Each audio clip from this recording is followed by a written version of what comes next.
Thank you for watching the News on Times TV. You're with me, Jawes Banda. But first, the headlines. President Lazarus Chakwera appoints Thabo Chakaka Nyirenda as Attorney General. Ministry of Health has announced the removal of travel restrictions put in place to combat the spread of COVID-19. And in our special report, Thomas Kachere looks at how a lack of information is affecting persons with disabilities in accessing COVID-19 vaccination. We have these and other stories. Do stay with us.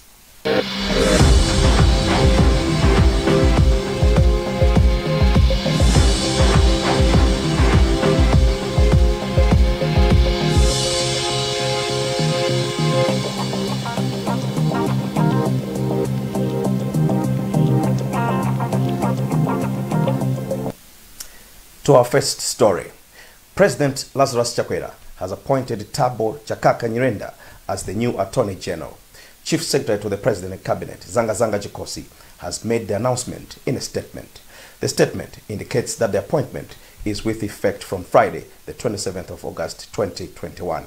Nyirenda replaces Chikosa Silungwe, whom the President dismissed about a month ago. There has been pressure from the public for the vacancy to be filled. Minister of Health, Kumbize Kandodo Chiponda, has announced the removal of travel restrictions and the opening of borders to travelers coming to Malawi. She has made the statement at a press briefing in Lilongwe, addressing measures that have been put in place to prevent the further spread of COVID-19. However, she explained that travelers will still be required to test for COVID-19 at entry points. She further announced that India, Pakistan, Bangladesh and Brazil are no longer high-risk countries, and that travelers from these countries will no longer be required to quarantine as it has been in the recent past. Blessings Mpiganjira reports. Chiponda announced the removal of the restrictions at the news conference in Lilongwe on Friday. However, the co-chairperson of the Presidential Task Force on COVID-19 said the travelers will still be required to test for COVID-19 at entry points. Chiponda further announced that India, Pakistan, Bangladesh and Brazil are no longer high-risk countries, and as such, travelers from those countries will no longer be quarantined. All travelers coming to Malawi, they are free to come to Malawi. However, they will still require a negative PCR COVID-19 test, and that has to be done not more than 72 hours of arrival in Malawi. The removal of border restrictions for entrance will stimulate the hospitality and transport sectors, which have suffered business losses owing to low service demand from foreign travelers.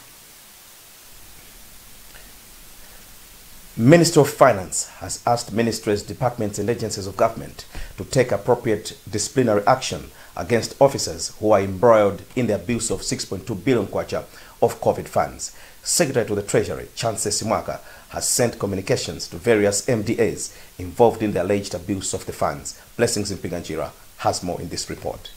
According to Secretary to the Treasury, Chance Simwaka, the allegations raised include, among others, illegal procurements, wasteful and ineligible expenditure, misuse of COVID-19 funds, and overpayment of allowances. He says the concerned officers will face appropriate disciplinary action. He says the process will be followed by drafting appropriate disciplinary charges that have to be vetted by the Ministry of Justice, and all concerned officers have the right to be held. And in our special report, Thomas Kachere looks at how a lack of information is affecting persons with disabilities in accessing COVID-19 vaccination. This comes at a time the public is awash with information about COVID-19 and vaccination that is against it.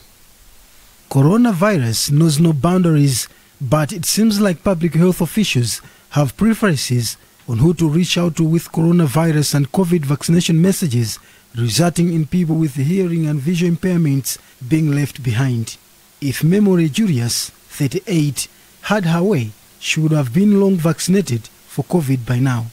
However, a hearing impairment stands in her way as due to lack of user-friendly COVID messages on radio, television stations, magazines and other channels of communication, she has been forced to rely on information from people she interacts with every day.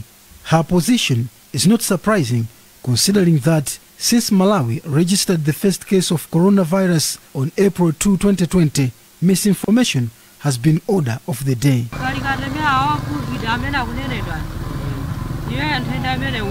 The COVID-19 vaccination, how can one receive it when they have not suffered the disease? You can't. There is no way. Just in April this year, National Initiative for Civic Education NICE Trust Programs Manager Greg Kalindagafe bemoaned the proliferation of fake news around COVID messages, saying the trend had potential to discourage people from getting jabbed. While all Malawians have not been immune to fake news surrounding COVID, we have gathered that those most hard hit by fake news effects are people with disabilities, whose population stands at more than 2 million people in Malawi. However, people like Julius, who stays in Bangwe Township, Blantyre, indicate that due to the nature of disability as well as due to infodemics, they struggle to understand messages. The situation is not at all different with Christo Olali, a visually impaired man from Mondiwa village in the area of Traditional Authority Majinjiri in Blantyre. I cannot go for the vaccination because I believe in God. After all, we are sidelined in the COVID-19 social cash transfer. Caring for Persons with Disabilities Projects Officer Sungani Chitandale concurs with Lale, saying in the absence of official information in user-friendly format, people with disability have been forced to rely on half-baked information, some of which informed by myths. Always we know information is power, or others say knowledge is power. There is this attitude from people in authorities. They consider persons with disabilities as a second class. This problem will never assist us in the case of taking this pandemic to an end. Federation of Disability Organizations in Malawi, Acting Executive Director Simon Munde, says nobody seems to care about persons with disability when it comes to easing access to information on COVID. He says in an ideal setup, people with disability would have been targeted during processes such as vaccine rollout, health information campaigns, and vaccination. When it comes to issues of disability, the processes become too slow, and you tend to wonder, what are these people thinking about? These are pieces of legislation that are advancing the rights-based approach, that are advancing the rights of persons with disabilities, so that they become beneficiaries of development as well as contributors to issues of development. So up to now, as a nation, we still have the Handicapped Persons Act of 1971 in the statute books. You tend to wonder, are we serious? Visual Hearing Impairment Membership Association Programs Coordinator Martha Momba says the advent of COVID has hit people with disability hard. In reality, lack of information has been a big gap because deaf-blind individuals have not received enough information on COVID-19. Apart from that, now we are talking of the COVID vaccination. The COVID-19 vaccination information is coming out with a lot of misconceptions. This, too, is what Sightsavers, through its Equal World campaign, has been advocating. Sightsavers International Country Director Bright Shuaula says it is vital that persons with disability are not left behind in the fight against COVID. Social Welfare Minister Patricia Galiati says her ministry is reaching out to everybody, including persons with disability. We are reaching to everybody, everyone, and everyone whom we are reaching to, some of those are persons with disability. So we don't specify that this is a program for ABCD for fear of discrimination. We work hand in hand with the Ministry of Health, who have vehicles which move around across in each and every locality, telling people the danger of COVID and the measures which they are supposed to take. Minister of Health spokesperson Adrian Chikumbe says the ministry segregates COVID vaccine recipients using elements such as gender, age, and whether one is a prisoner, refugee, social worker, or health worker. However, he said they don't include a data element on people with disabilities. The World Health Organization WHO is equally concerned that fake news could defranchise the world's 1.3 billion people. To this end, WHO officials and partners have been working hard to reduce social media-driven health myths. Vice President Saulos Chirima has urged people to be actively involved in developing the country and their own lives rather than just waiting for help. Speaking at a wealth creation conference in Blantyre, Chirima said the mindset of poverty and laziness should be taken off Malawians. He explains. Brethren, the time is now. We need to move. We need to make a difference. We need to be counted at some future date for our small contribution to humankind. Doing nothing is not an option. Sitting idle is not an option either. Celebrating poverty is not an option either. We are saying, let's create wealth. And therefore, to agree with what my brother Thomas said the other day when we were about to launch the MW 2063, we probably need to go back to all the books and delete everything that talks about poverty reduction.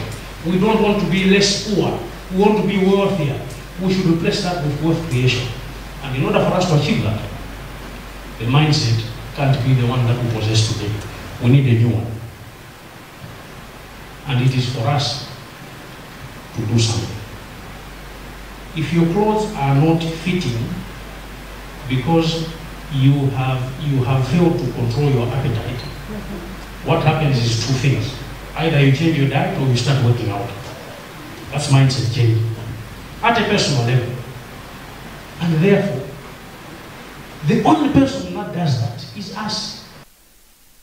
District Commissioner from Nkatabe District, Rodney Smaka, says conflicts between the city council and chiefs will continue unless politicians stop interfering with council operations by, among other things, bestowing powers on chiefs in the cities. Smaka said it is sad that despite knowing that chiefs are not recognized in cities, politicians still give them platforms in meetings, a development which demeans the mayors. Sam Kalimira has more in this report.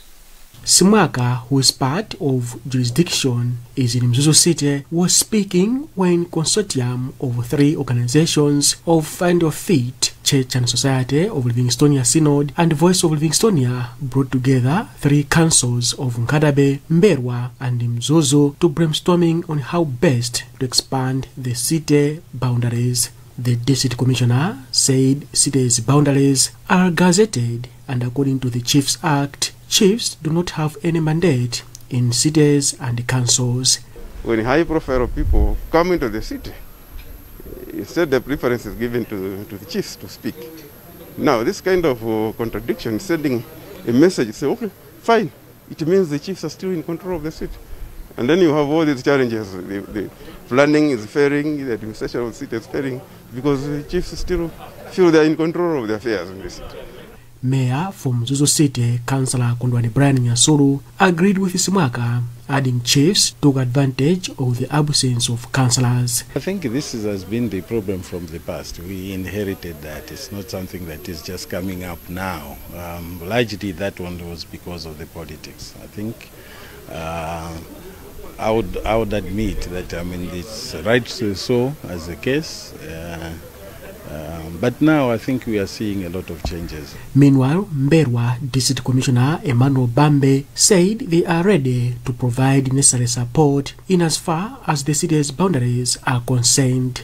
The Tose Foundation Chief Executive Officer Robert White advised the 3 councils to come up with a framework that would help them in ending governance challenges councils are facing. Also see some interference, for political interference in the way councils are being undertaken. If all those things are not addressed, it means we're not going to make any progress. We need to look at the broader picture and make sure that we address the core problems that these councils are facing. Mzuzu was declared a city on 25th August 1985, and it is in Nkatabe and Mzimba. You're watching the Friday's Bulletin here on Times Television. We'll be back shortly after this break.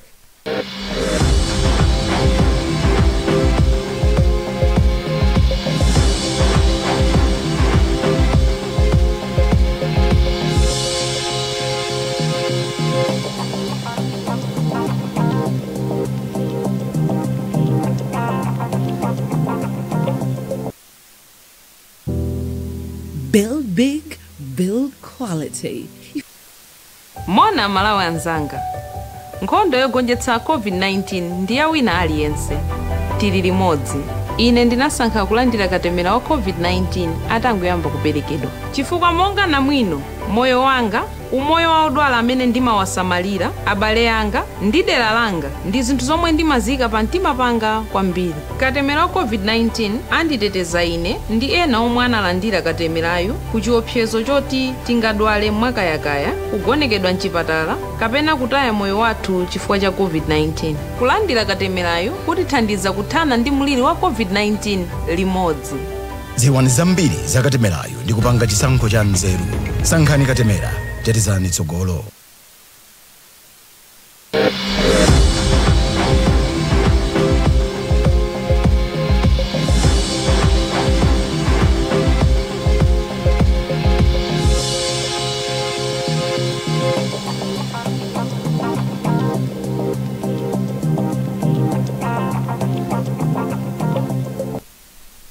Welcome back to the news. Continuing with the bulletin.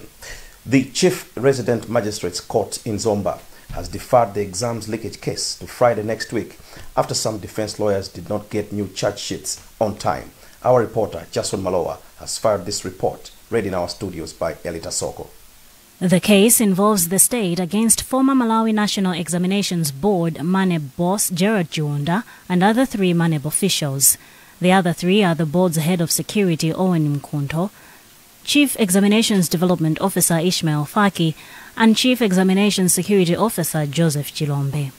Earlier, the case was being heard in the Senior Resident Magistrates Court, which ordered the state to produce fresh amendments to the charges in the case. But as counsel Ian Tweya, who is representing Kunto and Chilombe, was not around on Friday, his colleague Alfred Lungu, who is representing Chiwunda and Faki, told the court that he was not served with the new charge sheet on time. However, the state, through Trevor Mpalale of the Office of the Director of Public Prosecutions, suggested that the matter continue, with the accused taking plea before he contradicted himself, arguing that the matter be adjourned. On Friday, 3rd September 2021, the court is expected to hear the application by the defense, which seeks fresh amendment of the charges. The Ministry of Education, through the Directorate of Higher Education, has increased research grants beneficiaries to incorporate more postgraduate students. This particularly targets those who are studying for master's degrees in public institutions of higher education. The number of beneficiaries has increased to 50 this year from 17 in 2018. Patience Lunda with the details. This was reviewed during the 2021 Research Grants Award ceremony, which was held at Mzuzu University on Friday. Speaking after presiding over the function, Deputy Minister of Education, Madariso Wirima, said research is crucial in the development of the country. Wirima further said the ministry intends to increase the number of beneficiaries, resources permitting, which would be a catalyst to achieve the Malawi 2063 agenda. In terms of development, research is very important.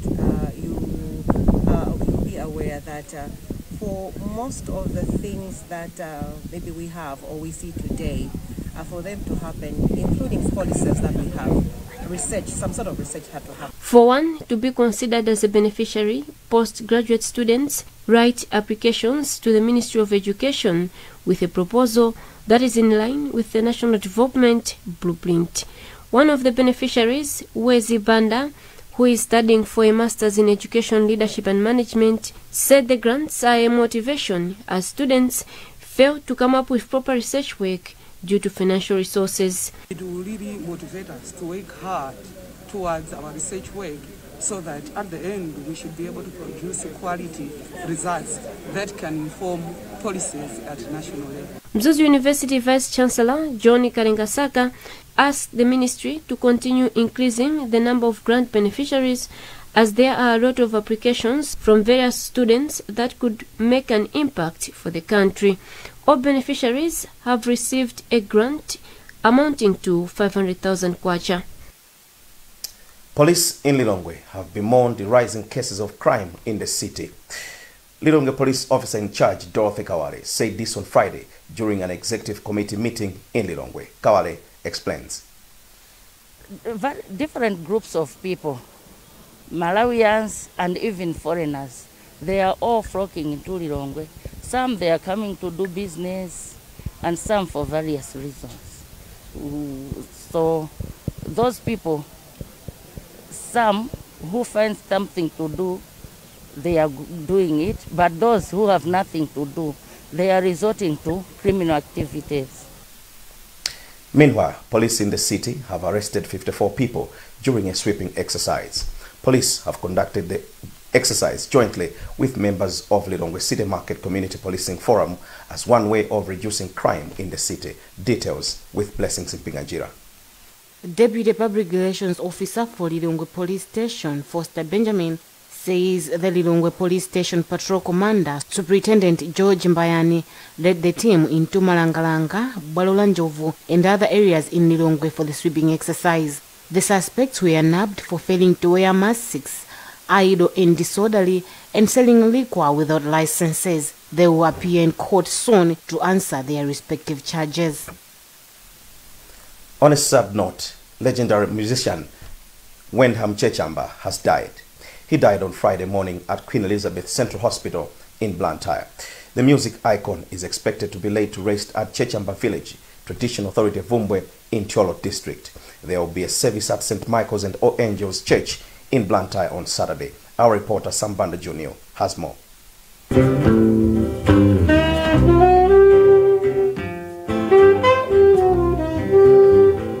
His death comes barely a week after the country also lost another veteran jazz musician, Isaac Mkukupa, who died in United Kingdom. Several players in the creative industry have mourned the legend who lived music and was an encyclopedia of Malawi music. He was one of the layer artists who played several instruments, including keyboard, guitar, and saxophone. The veteran musician and teacher started singing in 1939 at the age of 5. In 1952, he joined the Army, King's African Rifles, and within 3 months, he was given a saxophone to play. In 1968, after traveling to Zambia, he led Malawi Broadcasting Corporation MBC Band and recorded an album titled Kokoliko. Chechamba went on to train some musicians, including Malia Chizanja Nkoma, John Longwe, who went to play with Hugh Masekela and Mkukupa. He prides in pioneering traditional music with Koja Resident Band in 1974. The pianist and saxophonist established Chechamba Music School in 1997, which has trained several musicians. The musician was once decorated with the Lifetime Achiever Award. In 2014, Chechamba held a concert at College of Medicine Complex in Blantyre to celebrate his musical journey and also showcase classical music. The veteran musician and teacher was also a fan of Louis Armstrong and welcomed him at the airport in 1960. Born on May 5, 1934, Chechamba grew up partly in Zimbabwe.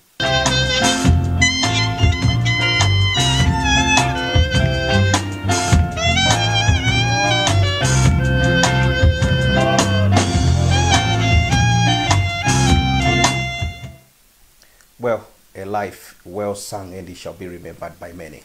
Well, we have also come to the end of this bulletin, but before we go, a recap of the headlines. President Lazarus Chakwera appoints Thabo Chakaka Nyirenda as new Attorney General. Ministry of Health has announced the removal of travel restrictions put in place to combat the spread of COVID-19. And in our special report, Thomas Kacheri looks at how a lack of information is affecting persons with disabilities in accessing COVID-19 vaccination. Remember, you can get more on these and other stories by visiting our website www.times.mw, liking our Facebook page, Times 360 Malawi, and following us on Twitter at Times 360 Malawi. Remember to wash your hands regularly, observe social and physical distance, and mask up. Please stay safe. You have been with me, Jawes Banda. Goodbye.